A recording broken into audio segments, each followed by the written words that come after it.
Hello everybody, I want to show you with this video how you can take a screenshot with the Samsung Galaxy M55 5G. For that you will have two ways for it. Let me show you the first one. It works with the buttons. So we will need the power button for and the volume down button. Press these both buttons just for short together and you're having a screenshot. After you can see the preview, you can edit the screenshot or you can share it directly with WhatsApp, Telegram and so on.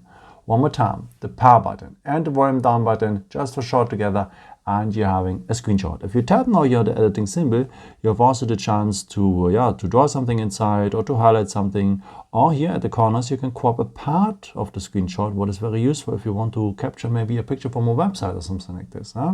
After you can share this edited part here or with the arrow, you will send it directly to your gallery.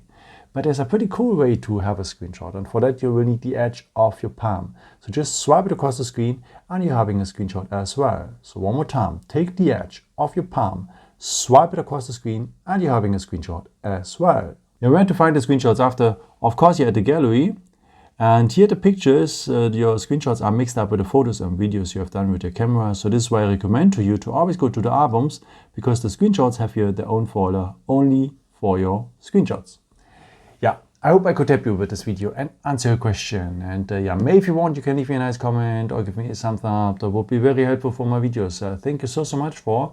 And I've created also some other videos if you're interested in, with some more tips and tricks and so on. Or you can also subscribe me if you haven't done it before. Thank you so much for your support, and yeah, maybe until next time. Ciao.